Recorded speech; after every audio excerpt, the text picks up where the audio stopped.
आप देख रहे हैं सोनभद्र न्यूज नेटवर्क की रिपोर्ट। हमारे मुख्य संवाददाता निहाल अहमद के साथ। एनसीआर ककरी सरस्वती शिशु मंदिर ककरी परियोजना सोनभद्र में सप्तशक्ति संगम कार्यक्रम संपन्न हुआ।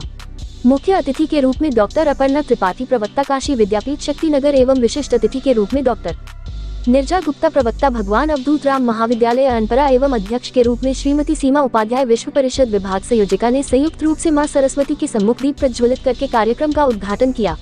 कार्यक्रम की संयोजिका श्रीमती आशा द्विवेदी जी ने अतिथियों का परिचय कराते हुए इस कार्यक्रम की भूमिका पर प्रकाश डाला। कार्यक्रम का संचालन श्रीमती अंजना तिवारी ने किया। मुख्य अतिथि के रूप में डॉक्टर अपर्णा त्रिपाठी जी ने बताया कि हमारा परिवार, हमारा संस्कार, हमारा खान पान, हमारी वेशभूषा भारतीय संस्कृति के अनुरूप हो। अपने बच्चों में ऐसा संस्कार डालें जिससे भारतीय संस्कृति की झलक दिखाई दे और भारतीय संस्कृति पुष्पित और पल्लवित विकसित हो। मातृ भारती की पूर्व अध्यक्षा श्रीमती लक्ष्मी सिंह जी ने रानी लक्ष्मीबाई का वेश धारण कर तलवार लहराते हुए कहा, हमें अपने बालिकाओं को लक्ष्मीबाई, दुर्गावती और माँ दुर्गा के समान यशस्वी और वीरांगना बनाना चाहिए ताकि वे विधर्मियों का ईंट का जवाब पत्थर से दे सके। वैष्णव संप्रदाय से दीक्षित मीराबाई के रूप में साक्षी सिंह, अहिल्याबाई होलकर का वेश धारण कर चंचल, कल्पना चावला का वेश बनाए श्रीमती शीला यादव, अपाला का रूप धारण कर विश्व का विचार प्रकट किए।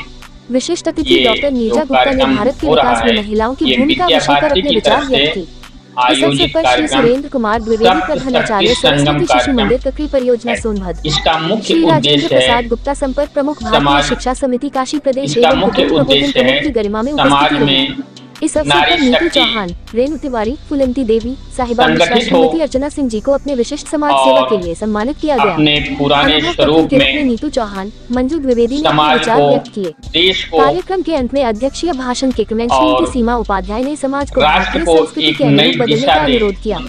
आभार प्रकट श्रीमती आशा द्विवेदी जी ने शपथ दिलाकर किया। आप देख रहे हैं सोनभद्र न्यूज नेटवर्क की रिपोर्ट निहाल अहमद के साथ। मैं डॉक्टर अपर्णा त्रिपाठी, महात्मा गांधी काशी विद्यापीठ में असिस्टेंट प्रोफेसर शक्तिनगर। आज की नारी सशक्त तो है, लेकिन ये नहीं कह सकते कि पूर्ण रूप से सशक्त है, क्योंकि उसके सामने बहुत सारी चुनौतियां हैं और उसके सामने चुनौतियां हैं भी और सशक्तिकरण के बाद समाज के सामने भी चुनौतियां हैं। क्योंकि जिस तरीके से नारी सशक्त होती जा रही है, संस्कारहीन सशक्तता कभी सफल नहीं होगी। तो संस्कार के साथ सशक्त बनना है हमको। आज के दिन मैं तो यही कहना चाहूंगी, नारी सशक्त हो, नारी को शिक्षा मिले।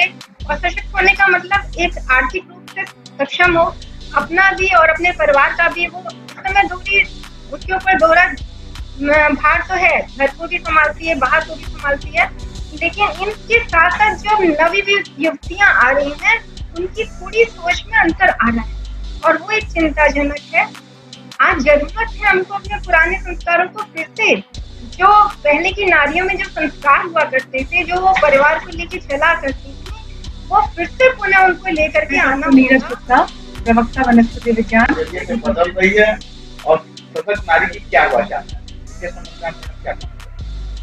सशक्त नारी की पहचान ये है कि आज की तारीख में वो अपने हिसाब से, अपने विचारों के हिसाब से चल सकती है, बोल सकती है और अपने निर्णय स्वयं ले सकती है।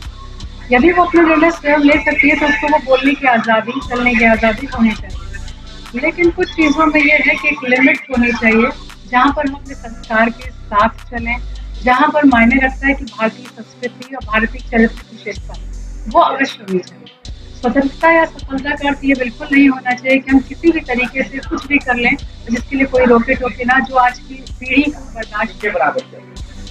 ना तो आगे है ना बराबर है। दोनों सूत्रों में यह है कि आगे जब वो जाना चाहती तो कहीं ना कहीं उसको खींचने वाले उसके आपस के लोग होते हैं। और अगर हम बराबरी की बात करते हैं तो बराबरी का अधिकार तो संविधान ने ही दिया है, लेकिन फिर भी आजकल ऐसे बहुत सारे कार्य क्षेत्र हैं जहाँ पर महिलाएं उस तरह से आगे नहीं पहुँच पाई हैं जैसा कि उनको आज की तारीख में होना चाहिए।